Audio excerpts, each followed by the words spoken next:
जम्मू कश्मीर के किश्तवाड़ में सुरक्षा बल और आतंकियों के बीच फिर शुरू हुआ मुठभेड़। ढोक में छिपे आतंकियों से मिले इनपुट। 3 गांवों में 24 घंटे के लिए बंद की गई इंटरनेट सेवा। एनसीपी के दोनों गुटों के विलय की खबरों पर शरद पवार ने किया बड़ा दावा। बोले 2 राष्ट्रवादी साथ आए, ये दादा की इच्छा थी। पिछले 4 महीने से अजीत पवार और जयंत पाटिल में चल रही थी बात। 12 फरवरी को होनी थी आधिकारिक घोषणा। महाराष्ट्र की पहली महिला डिप्टी सीएम बनेंगी सुनेत्रा पवार। शाम 5 बजे डिप्टी सीएम की शपथ ले सकती हैं सुनेत्रा पवार। सूत्रों के हवाले से खबर, शपथ ग्रहण में नहीं जाएंगे शरद पवार और सुप्रिया सुले। सीएम फडणवीस बोले एनसीपी के हर फैसले के साथ खड़े हैं। अमेरिका ने ईरान की ओर भेजा नौसैनिक बेड़ा। ट्रंप ने कहा ईरान की ओर जा रहा वेनेजुएला में इस्तेमाल आमडा से भी बड़ा जंगी बेड़ा। ईरान ने दी चेतावनी, कहा हमारी मिसाइलों के निशाने पर अरब देशों में मौजूद सभी अमेरिकी मिलिट्री बेस। न्यूज 18 इंडिया के मंच से मुख्यमंत्री नायब सिंह सैनी का कांग्रेस और आम आदमी पार्टी पर बड़ा हमला।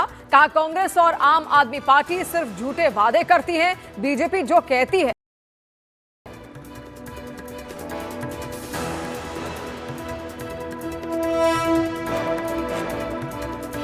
ये लोग दुष्प्रचार करते हैं, झूठ बोलते हैं। नरेंद्र मोदी जी के नेतृत्व में ये भारत ये गति से आगे बढ़ रहा है।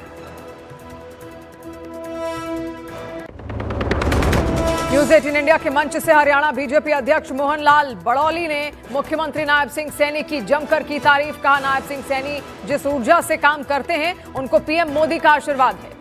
मुख्यमंत्री नायब सिंह सैनी जब काम करते हैं तो उनको आशीर्वाद है देश के लोकप्रिय प्रधानमंत्री नरेंद्र मोदी जी का। जब उनका दोनों का समन्वय बनता है तभी राज्य से राष्ट्र का निर्माण होता है। Presented by Hamdard Foods India।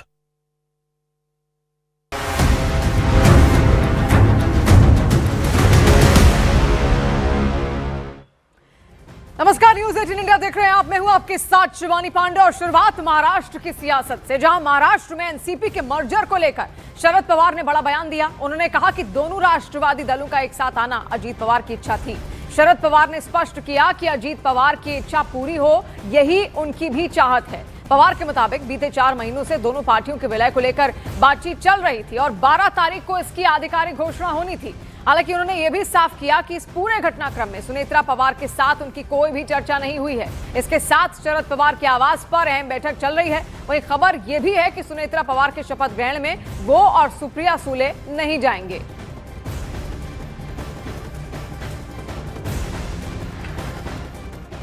आज सुनेत्रा पवार शपथ लेने वाली है, क्या आपको इस बात की जानकारी है?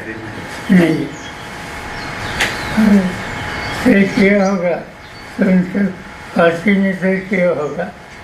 और जो अखबार में आया है इससे लगता है कि पार्टी ने कुछ तय किया है, क्योंकि कुछ लोगों का नाम आया है, जैसे प्रफुल्ल पटेल, जैसे तस्करे, जो उन्होंने इनिशिएटिव लिया है।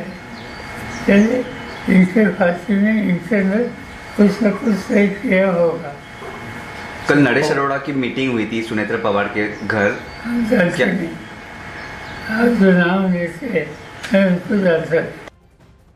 और शरद पवार आज जो मर्जर का दावा कर रहे हैं और अजीत पवार के साथ जिन मुलाकातों का जिक्र कर रहे हैं उसकी तस्वीर भी आपको दिखाते हैं। देखिए 17 जनवरी 2024 को शरद पवार और अजीत पवार की मुलाकात हुई थी, जिसकी तस्वीर इस वक्त आप यहां पर देख रहे हैं। और इसी मुलाकात के बाद लगभग ये तय हो रहा था कि शरद पवार और अजीत पवार एक साथ आ जाएंगे, लेकिन उससे पहले ही यह हादसा यहां पर हुआ जिसमें अजीत पवार की जान चली गई। और उसके बाद आप देखिए ये पूरी सत्ता की लड़ाई यहां पर बदलती जा रही है कि आखिर अब उनका उत्तराधिकारी कौन होगा। और जो फैसले अजीत पवार की ओर से यहां पर लिए गए थे, मर्जर की जो बात सामने आ रही थी, क्या वाकई वो सही साबित होगी? और देखिए अजीत पवार के निधन के बाद एक तरफ एनसीपी के मर्जर को लेकर दावे किए जा रहे हैं, तो दूसरी तरफ डिप्टी सीएम बनाने को लेकर जो जल्दबाजी हो रही है उसकी इनसाइड स्टोरी आपको ग्राफिक्स के जरिए हम दिखाते हैं। दरअसल महायुति की इच्छा है कि सुनेत्रा पवार डिप्टी सीएम बने, क्योंकि डिप्टी सीएम बनाकर महायुति एनसीपी पर कंट्रोल बरकरार रखना चाहती है। क्योंकि अगर मर्जर होता है तो शरद पवार के पास एनसीपी की कमांड चली जा सकती है। इसीलिए जल्दबाजी में सुनेत्रा पवार को डिप्टी सीएम बनाने का यह फैसला लिया जा रहा है। और सबसे बड़ी बात, अजीत गुट के ही कुछ नेता जैसे प्रफुल्ल पटेल और सुनील तटकरे नहीं चाहते कि एनसीपी पर शरद पवार की कमांड हो और इसी कारणवश देखिए अब लगातार ये खींचतान यहां पर देखने को मिल भी रही है।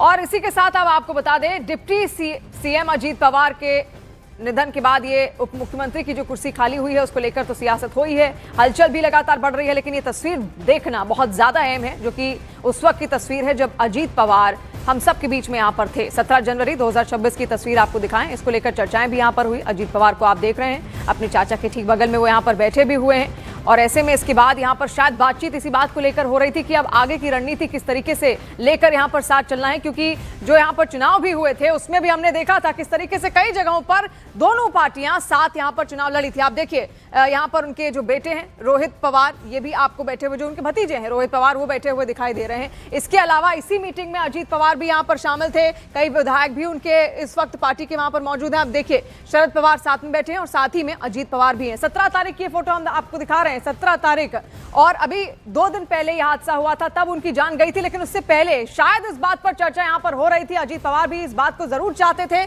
कि किसी भी तरीके से मर्जर यहाँ पर हो जाए शरद पवार गुट का और अजीत पवार गुट का, और इसी को लेकर शायद ये बातचीत यहाँ पर हो रही थी, जिसका आधिकारिक ऐलान लगभग फरवरी के महीने में यहाँ पर होने भी वाला था। लेकिन उससे पहले जो हुआ वो हम सब ने देखा और उसके बाद से अब लगातार यही कयास लग रहे हैं कि जो वो चाहते थे क्या वो सही साबित हो गया फिर नहीं। और अब डिप्टी सीएम अजीत पवार के निधन के बाद देखिए खाली हुई उप मुख्यमंत्री की कुर्सी को लेकर महाराष्ट्र में हलचल बहुत तेज है। खबर है कि महाराष्ट्र को आज पहली महिला डिप्टी सीएम मिल सकती है। एनसीपी के दिवंगत नेता अजीत पवार की पत्नी सुनेत्रा पवार आज शाम 5 बजे उप मुख्यमंत्री पद की शपथ ले सकती हैं और उनके बेटे पार्थ पवार और राज्यसभा की सीट उनको दी जा सकती है। अभी सुनेत्रा पवार राज्यसभा सांसद हैं। महाराष्ट्र में जारी सियासी हलचल के बीच आज दोपहर 2 बजे एनसीपी विधायक दल की बैठक भी बुलाई गई है। महाराष्ट्र एनसीपी अध्यक्ष सुनील तटकरे ने बताया कि इस मीटिंग में एनसीपी के सभी विधायक और सांसद मौजूद रहेंगे।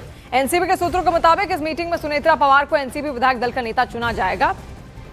एनसीपी सूत्रों के मुताबिक पार्टी नेताओं ने मुख्यमंत्री देवेंद्र फडणवीस से मिलकर ये मांग की है कि अजीत पवार को जितने भी विभाग आवंटित थे वो सभी विभाग सुनेत्रा पवार को दिए जाएं।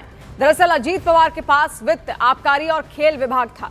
हालांकि खबर यह भी आ रही है कि इस बार वित्त मंत्रालय सीएम फडणवीस खुद अपने पास रख सकते हैं।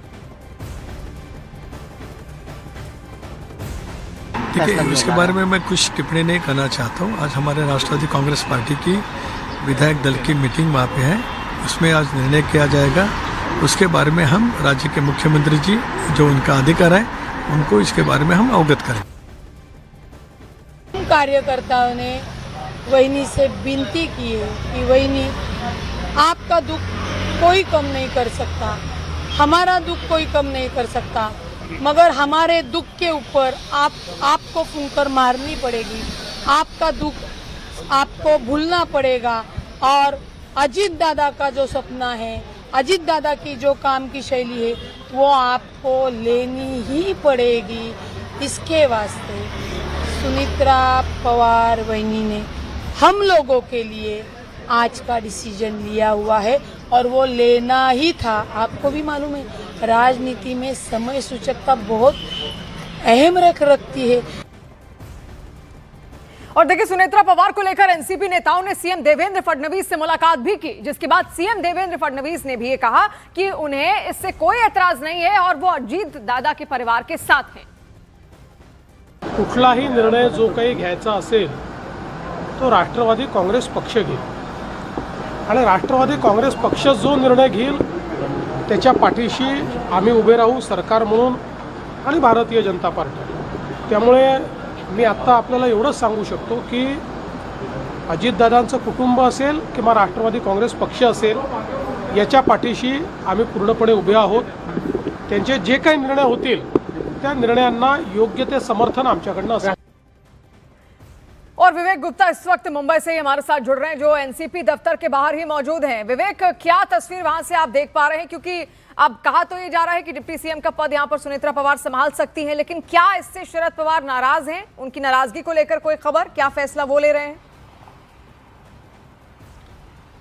देखिए शिवानी की, शरद पवार बहुत ज्यादा नाराज हैं। उनके जो परिवार है, रोहित पवार और सुप्रा सुले, ये भी बहुत ज्यादा नाराज हैं।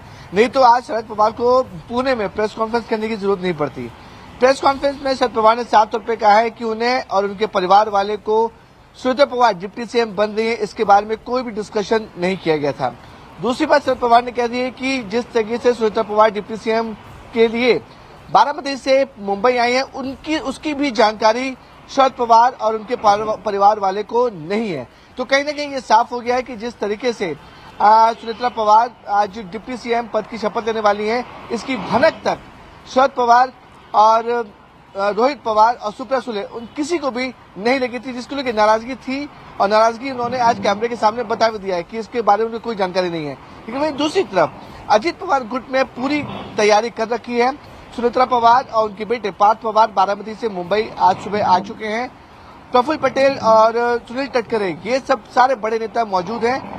2 बजे विधानसभा में आज इनकी मीटिंग होगी, जहां पर विधायक दल का नेता चुना जाएगा। और ये अमूमन तय है कि विधायक दल का नेता एनसीपी की तरफ से सुनीता पवार ही रहेंगी। और शाम 5 बजे राजभवन में सुनीता पवार महाराष्ट्र की पहली महिला डिप्टी सीएम पद का शपथ लेंगी और फिर पूरा कारोबार संभालेंगी। अब देखिए यही विवेक, बिल्कुल यही चीजें यहाँ पर देखने को मिल रही हैं। अगर वो सीएम पद, डिप्टी सीएम पद यहाँ पर संभाल लेती हैं तो हो सकता है फिर जो मर्जर की बात यहाँ पर सामने आ रही थी उसमें कुछ चुनौतियां यहाँ पर सामने आए। शुक्रिया विवेक जानकारी